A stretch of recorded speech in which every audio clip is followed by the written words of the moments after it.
Selamat siang Pak Irjen.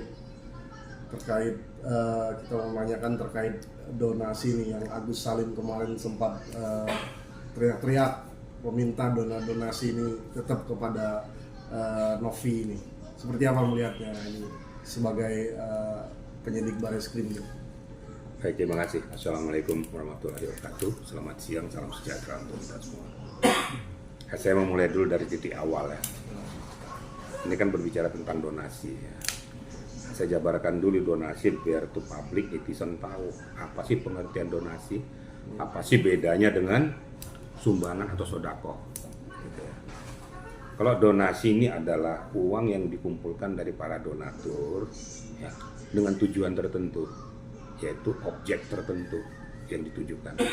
Jadi betul-betul terstruktur. Itu bisa juga melalui yayasan atau bisa melalui suatu perkumpulan, dan ini harus dipertanggungjawabkan. Nah, sehingga nyampainya kepada objek itu baik sebagian atau seluruhnya itu dipertanggungjawabkan. Maksudnya itu ya pertanggungjawaban keuangannya, kemudian arah pengobatan kepada contoh Agus tadi ke matanya betul-betul dilaksanakan itu, tidak kepada objek yang lain. Jadi peruntukannya jelas, jangan disimpangkan. Nah kalau sumbangan itu ya apabila kita ibah lihat orang, kita lihat ya, tergerak rasa kemanusiaan kita, rasa empati kita. Kalau seandainya kita merasa kurang memberikan pada yang bersangkutan, kita panggil teman-teman, kita bantu ya, kasihan dia. Masalah nanti setelah nyampe kepada yang bersangkutan, tadinya untuk makan, kelebihannya itu mungkin bajunya koya atau compang-camping, dia beli, itu gak ada masalah. Dan itu memang tidak dipertanggungjawabkan, karena itu spontanitas yang ikhlas. Kalau donasi bukan spontanitas loh, itu struktur, mulai suatu wadah gitu loh. Nah, itu dulu pengertiannya ya. Baru kita menginjak kepada pokok permasalahan daripada Agus yang maksa supaya uang donasi itu diberikan kepada yang bersangkutan. Ini kan ada aturan mainnya. Makanya kemarin terjadi deadlock dalam kesepakatan kedua belah pihak untuk menentukan sikap ini. Saya secara pribadi sebenarnya miris. Hal yang sangat sepele sebenarnya. Iya. Kalau kita mau dengan kepala dingin, dengan menggunakan in-mind yang sehat, menyelesaikan pokok permasalahan ini, tuntas semua. Jangan ada yang merasa disudutkan, jangan yang merasa punya hak. Ya sama-samalah duduk bersama di situ. Sehingga dalam konstruksinya bisa diselesaikan secara kekeluargaan. Mungkin dalam wawancara saya terdahulu saya sudah sampaikan ini. Yang adem-adem aja lah. Ini kan bukan uangnya Novi, bukan uangnya Agus, bukannya uangnya Denny Sumarko. Ini uang donatur. Tentunya donatur minta pertanggungjawaban kepada Denny Sumarko maupun kepada si Novinya.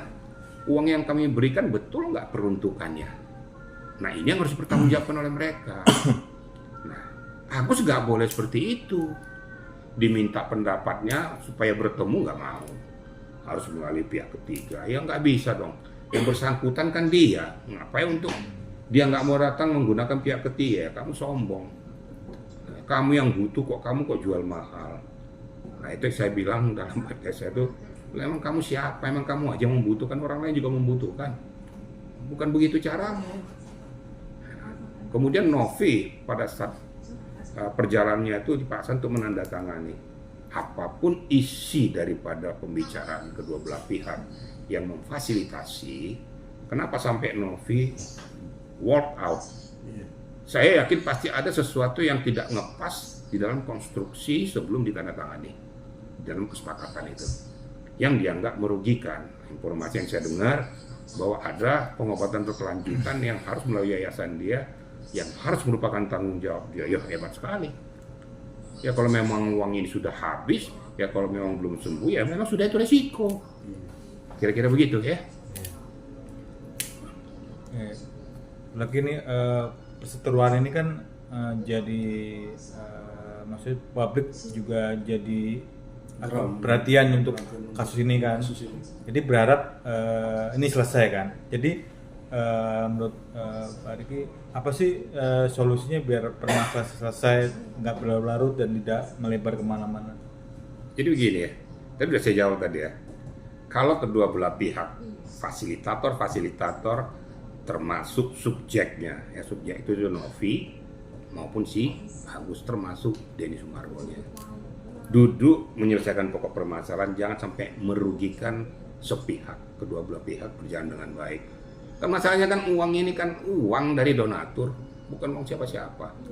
Nah, yang saya minta juga dari pihak Agus, lo kamu tuh kalau dikasih untuk pengobatan ikutilah, jangan simpangkan pada yang lain dan tidak punya hak kamu. Saya harus ngambil uang ini hak saya. Enggak, bukan hak kamu, hakmu untuk diobati.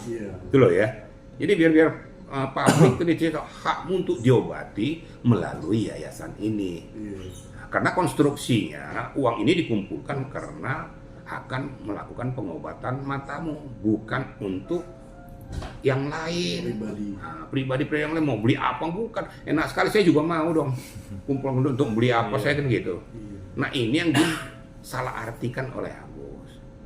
Nah kalau menurut hemat saya seperti ini ya, supaya ini selesai seperti apa yang dikatakan oleh Pablo tadi, saya sudah bisa menangkap sedikit ya, walaupun dikatakan terdahulu menggugat, tapi pikiran saya mengatakan tujuan daripada pihak Pablo ini adalah dia melaporkan kepada pengadilan untuk minta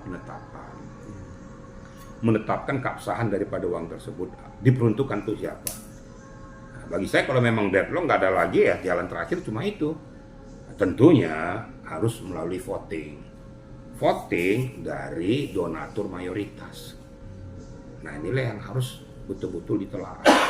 Nggak bisanya satu donatur menentukan haknya harus pada ini, enggak. Nanti mayoritasnya. Itu untuk masalah komposisi uang. Nah, yang saya harapkan sebenarnya supaya lebih tuntas lagi, pemerintah turun, lembaga pemerintah turun. Bawa aja dia ke rumah sakit, obati aja, daripada rame semua kayak gini, ambil jalan tengah. Obatin si Agusnya, lah uangnya serahkan aja kepada orang-orang yang lebih membutuhkan. Karena tujuan utama kan mengobati Agus sampai sembuh. Nah, supaya juga Agus jangan selalu berharap-harap uang ini bisa dipakai untuk makannya, untuk kehidupannya.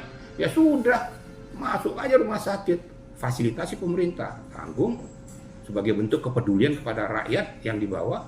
Ya sudah, sampai sembuh lakukan. Nah, uang ini bisa dialihkan kepada porsi-porsi yang kan lebih adil kayak gitu. Nah, kalau sudah dilakukan kayak gitu, pihak Agus masih protes. Emang lo siapa? Emang duit lo? Kasarannya kan begitu. Itu namanya sudah dibantu, ya, masih menjoroki orang yang dibantu. Kok ibaratnya anjing sudah dikasih makan menggigit lagi. Kan parah nih. Tidak ada ucapan syukur dan berterima kasih. Harus berterima kasih lah. Mari sama-sama siapapun fasilitatornya, ya kepala dingin lah, ya. Turunkan tensi, gunakan akal sehat, secara rasional, selesaikan masalahnya. Saya rasa itu jalan yang terbaik untuk menuntaskan masalah ini, sehingga tidak muncul lagi riak-riak yang lain. Jaga kredibilitas kita, jaga integritas kita, jaga kepiawaian kita, supaya orang memandang kita juga jangan sebelah mata. Satu yang saya minta kepada kita semua, yang kita berbicara tentang konstruksi hukum, nggak usah nyamber-nyamber ke yang nggak jelas. Kita kan berbicara konstruksi hukum, jangan nyamber-nyamber pribadi, nggak ada hubungannya dengan pribadi. Kau goblok lah, kamu nggak ngerti apa-apa lah. Nah, ini kan sudah nggak benar. Ini bentuk-bentuk arogansi yang tunjukkan seseorang, siapapun itu. Pada saat dia mengatakan orang bodoh, sebenarnya dia lebih bodoh daripada orang yang dikatakan bodoh itu. Pada saat dia merasa lebih hebat dari orang lain, sebenarnya dia tuh lebih bodoh daripada orang yang dikatakan lebih hebat dari orang lain itu. Nggak usah lah, ya. Ilmu kita nggak bisa nakar. Ya. Di atas langit masih ada langit. Nggak usah kita merasa sombong, merasa kita paling hebat di jagat raya ini. Setiap seseorang punya kelebihan dan kelemahan. Tidak ada yang sempurna. Cuma satu yang sempurna, cuma yang maha kuasa. Saya rasa demikian. Ya. Oke, terima kasih. Selesai kan? 10 menit.